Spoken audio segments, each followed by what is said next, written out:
Hello, everybody. Welcome back to the SOMM TV podcast. My name is Jason Wise.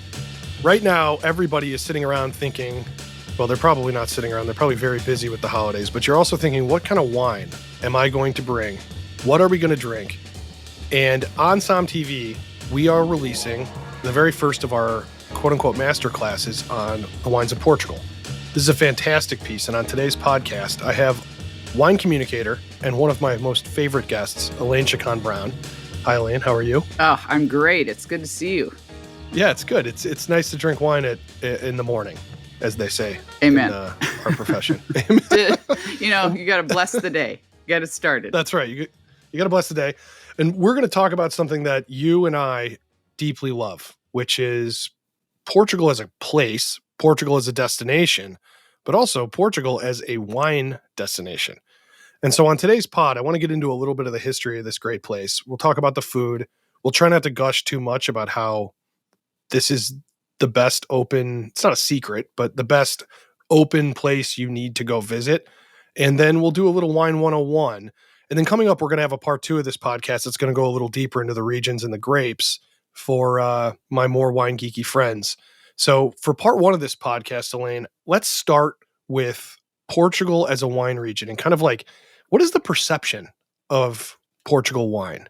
You know, I mean, you've been in the wine industry as long as I have, or probably longer, and you've traveled the world. I know you've spent a lot of time in Portugal, and so have I. Where do we start with this place, this country? Well, I think among wine lovers, there's excitement for Portugal because the wines are so consistently good quality.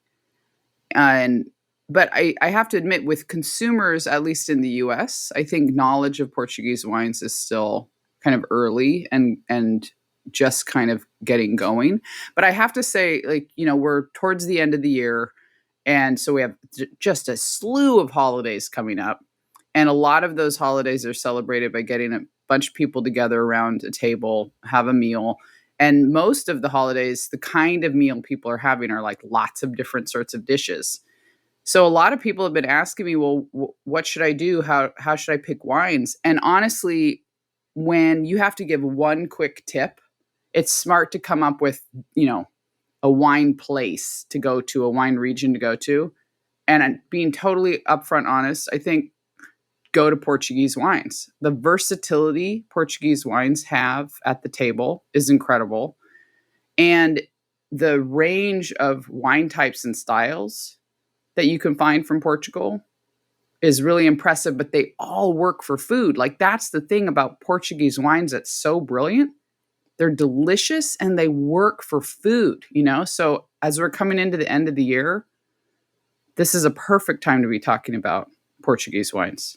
I couldn't agree more. I think, well, for one, I think it's one thing to try wines from Portugal, and I think it's one thing to be in a restaurant and have them. You and I have the advantage of having spent some time on the ground.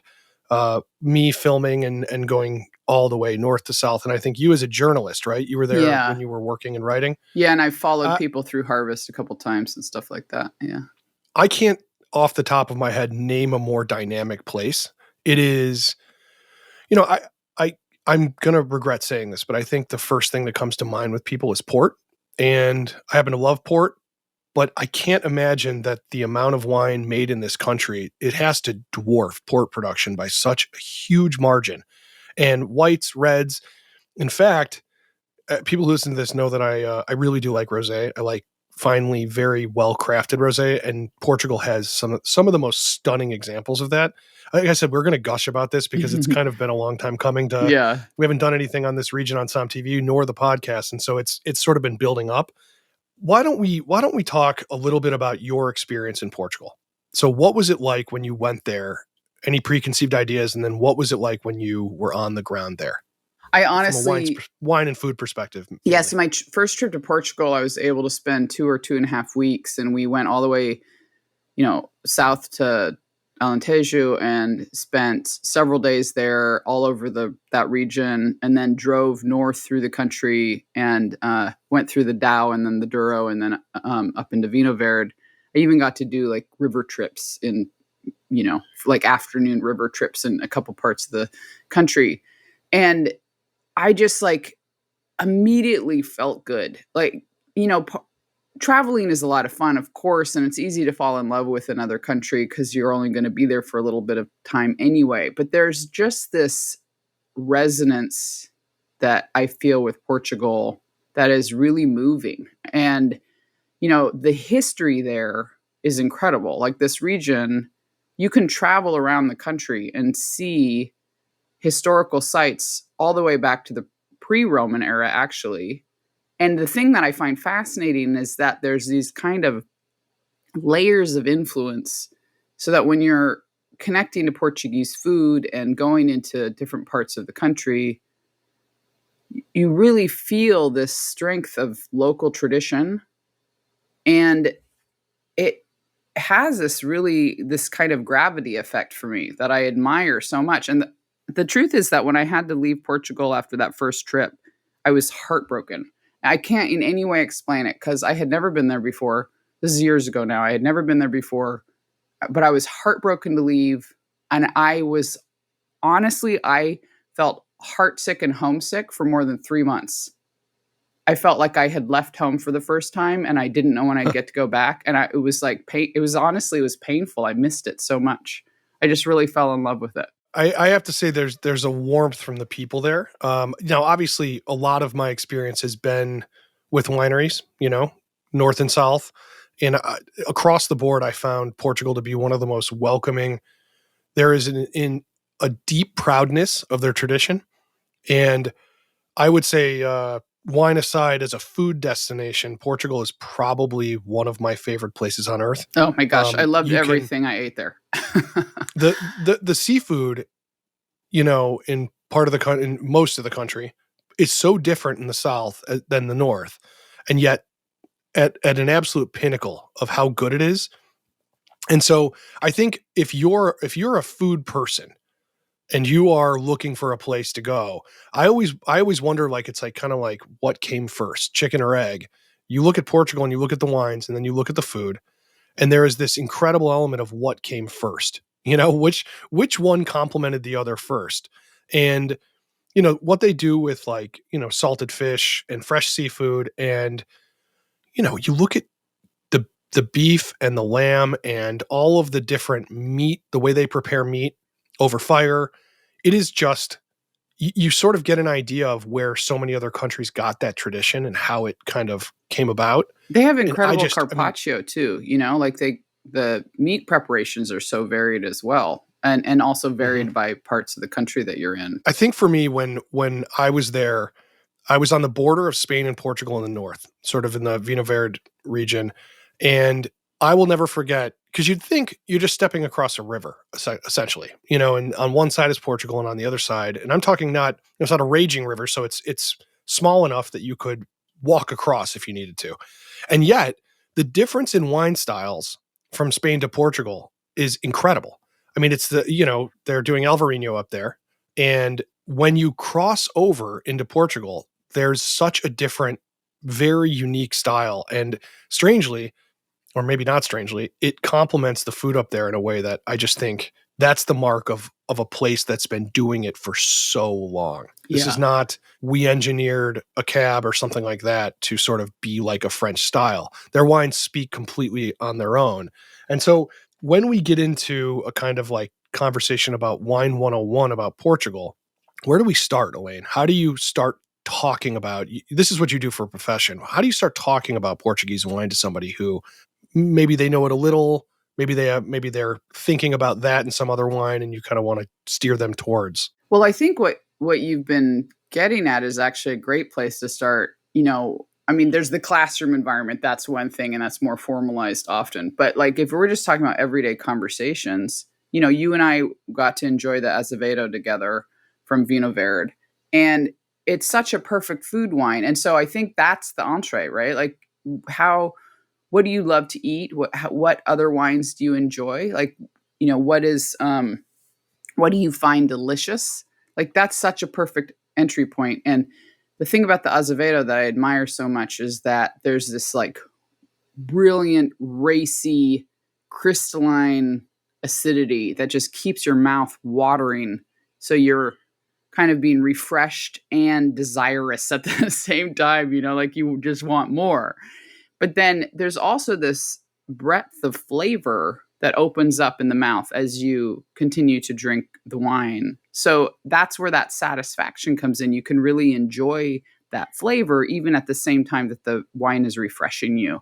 And for me, I think that combination is what I consistently find in Portuguese wines, where there's this satisfaction of flavor and nuance of flavor that is coupled with this refreshing quality, even in reds as well. And I think that combination is really unique to the place, that fullness of flavor and respect for structural integrity and length and mouth-watering presence all at the same time. That's what I find in Portuguese wines. So then which flavor family do you want to go towards? That becomes the next question. Do you want a heartier red, or do you want a brighter, fruitier red, or do you want that stick with white, or or do you want to go into port like you were mentioning before?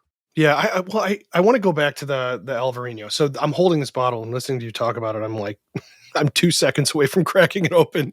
Do you think that there's an obstacle, or at least a hesitation, or maybe just a learning curve, just with the fact that the grapes have names that maybe people haven't heard of? Like we're talking about the Azevedo, which is a white wine from Vinho Verde, and the grapes in it are Alvarinho, which is the same grape as Albarino in Spain, and then Loureiro. I don't know if I'm saying that. I hope I'm saying that right. I'm sure my Portuguese friends are laughing at me at the moment. But these are not, you don't show up to a bar and say, hey, can I have a glass of Loureiro? It's not a common thing, at least in the States. And so how do you get people to go, I want to try a wine that's something I've never heard of? I mean, for people like you and I, that's what we seek out. We want to try the new stuff, or try something that's a little, maybe not the first thing on the wine list. Do you think that's an obstacle?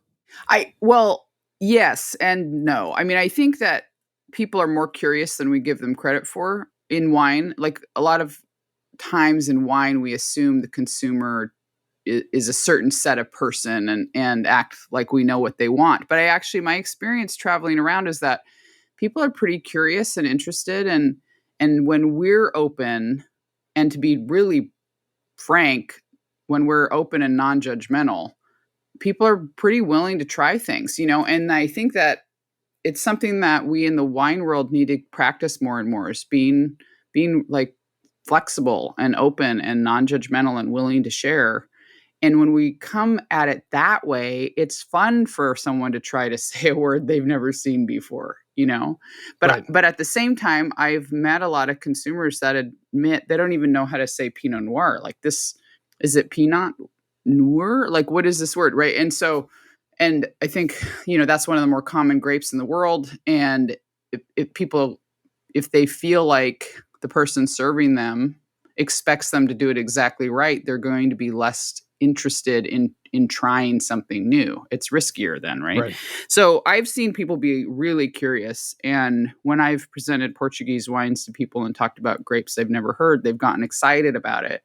But my hope is that I'm pretty easygoing about making mistakes in pronunciation and things like that. And I think it makes it easier for people to try stuff. So that's the big thing. Like, as wine professionals, it's our job to be kind of open and flexible and willing to share with a more easygoing attitude, rather than acting like wine is supposed to be done one specific correct way. For the listeners, I just want to tell you, Elaine is very open and non-judgmental, unless you're talking about 80s and 90s music or some films. Then you better be right, because she's going to jump on you for that. Movie critiques and and music. That's the one thing where you might get a talking to. It's true. But that's food, right. Wine, creative writing, animals, all this stuff, that's all easygoing. Yeah, that's fair. Getting back to the wine, I think that there's a very fascinating. I want to mention it. No wine region wants to be called a bargain. No wine region wants to be called a deal. But I can tell you that these wines we're talking about right now in Portugal, they bat so far above their average. They are not like, certain regions are defined by being expensive, or by being pricey, or by being rare. I think Portuguese wine is defined by quality. Truly, top to bottom, it's defined by being good. And it's a really fascinating thing that when you talk about price, there's this automatic thing of like, look, it price comes into it. And for me, price is always the opposite. Price, when I look at a wine quality, I always want to know what did it cost? Because for me, there's always this kind of scale where something can be incredibly good, but if it's hard to get and it's very expensive, it takes a couple notches off the belt for me for that particular product in the way that it's not for me anymore. And the thing about these wines that we're talking about, and we'll get into some reds here, which are like, showstoppers, especially for what we're talking about the holidays. These wines are for me. They really are. Like I can actually drink these wines and I could have a full dinner with these wines and be able to let people explore them, pair them perfectly with the food we're going to serve, and then not have to be like, and I killed myself financially to do it. It's really an amazing situation in this country. And I always get nervous when I talk like this because I'm afraid it'll get more expensive. Well, I mean, I have to say, like, I don't think luxury, being seen as luxury status, is necessarily an admirable path. Like, that's not necessarily the best thing to pursue for wine, because the truth is that for a wine region to last, to sustain itself, it has to also be accessible. And so being able to make consistently for an entire country to so consistently deliver the kind of quality that Portugal does at prices that are more affordable, like, I actually think that's hugely admirable. I could drink Portuguese wines every day, like, happily, but also because I could afford to. And I actually think that's a huge advantage. That means that Portuguese wines can remain available and accessible to people. And that means that that country, that as a wine region, can sustain itself over time. Like, that's a positive in my mind. Definitely. So there's another producer we want to talk about in the reds from the Douro. And just really quick, can you do like 1 minute on the Douro? What this, it's one of the most stunning, beautiful places I've ever stood foot. And can you just talk a little bit about the region? I know we're going to go deeper in the next podcast, but yeah, so the Douro Valley is it's just incredible to step into. It's overwhelming. It's so beautiful. And so it's this rugged, very steep sloped river valley carved by the Douro River. But there's just turn after turn, layer after layer of ridgeline and mountain slope that it just goes back so incredibly far. And there's in parts of the valley, there's like one road hugged alongside a completely steep slope. And then the other side of the road is this drop straight into the Douro River. So you got to really be no wine tasting and driving in this place. Like, get someone to drive for you because the roads are serious, And because of how steep the slopes are, most vineyards are terraced. And so that's part of what's so incredible too. Like, the texture of this landscape is incredible because you come around the bend into the Douro Valley, and everywhere you look, there are these incredible mountain formations that have been cut by hand, by people, into these terraced steps that are planted to vine. And they're farmed, everything's farmed by hand for the most part. Because again, it's these steep slopes, terraces. You don't get a lot of machinery onto landscapes like that, right? So the idea that this place has persisted for centuries and consistently made one of the most famous wines in the world, port, is incredible. But now we're in this age where the Douro also makes really beautiful dry table wine. Not just, port wine, but also really a beautiful range of dry table wines. And you and I were able to share some of those together too. Yeah, I should say, this episode that's on SOMM TV right now with Elaine, who, the first episode is about the regions of Portugal, and it is tremendous. What she's describing, you don't get to see. It is breathtakingly filmed. And, it's the kind of place where you go. We have another pod coming in the future that's about the most extreme vineyards in the world. And I can tell you, spoiler alert, this place is going to be on it. There are some places that I have walked where I don't know how they harvest without ropes. I mean, like tied to their waists. It is so insane. And when people are willing to do that kind of effort for something, You know, whatever that something is going to be tremendous. And so the reds that we open up or some of the reds that we open up in your masterclass, one of them is Casa Ferrarina. And they make several different wines of very, very, very high quality. So these are wines that I say easily stand up to any of the other great reds of Europe. I mean, they really are at that, at that kind of a quality level. And especially when you throw food into the equation, and man, would I love to have these with some age. These particular wines are, again, they're the kind of thing where in a lot of cases you may not know the grapes. You may not have heard of the grapes. And I think, is Portugal, from a blending standpoint, places that blend grapes together traditionally, is that more or less misunderstood, from a standpoint of style? I think we're in this turning point culturally in terms of wine consumption, where if you just look at the top selling wines of the last several years, actually most of them are blends. So I think that those of us that have been neck deep in the wine industry for years are used to thinking people want very clear categories, like a specific grape type that they recognize, Cabernet Sauvignon or Pinot Noir, But actually, if you're talking about the general consumer, they want wine that's delicious. And the advantage of a blend is you can find that perfect balance of, again, flavor, structural integrity, mouthwatering quality, and that makes you go, oh my God, yes, this is so good. And I think that, again, if you look at wine sales the last several years, blends and especially red blends are dominating. And so as wine professionals, we should get on board with that. And Portugal, again, has been leading that charge for centuries, both in terms of how they plant vineyards with the field blend style, so that the blend is in the vineyard itself. And then also more recently in making blends from the cellar as well. Portugal just, when it comes to really beautifully balanced, delicious blends, Portugal just kills it. They're so good at it. They have lots of experience, like you were saying earlier. Yeah. What are some of the grapes that are in these two different bottles that I'm looking at here? Yeah. Quinta de Lada. Yeah. So Touriga Franca, Touriga Nacional, those are two of the kind of iconic grapes of the Douro. And again, they do really beautifully in both sweet wines and table wines. And in my mind, there's this kind of depth of flavor that they offer, but with this very lithe, lighter sort of frame. And so getting that kind of layers of flavor, that complexity with a sense of lightness on the palate, that's such a beautiful quality to find in a wine. And it's something that I really admire about this particular producer and the work that they do. Yeah, it's great stuff. I mean, I think the point of this pod was just to give people a little taste of at least our enthusiasm for Portugal. It's tough not to just gush. I know we did a lot of it on this pod.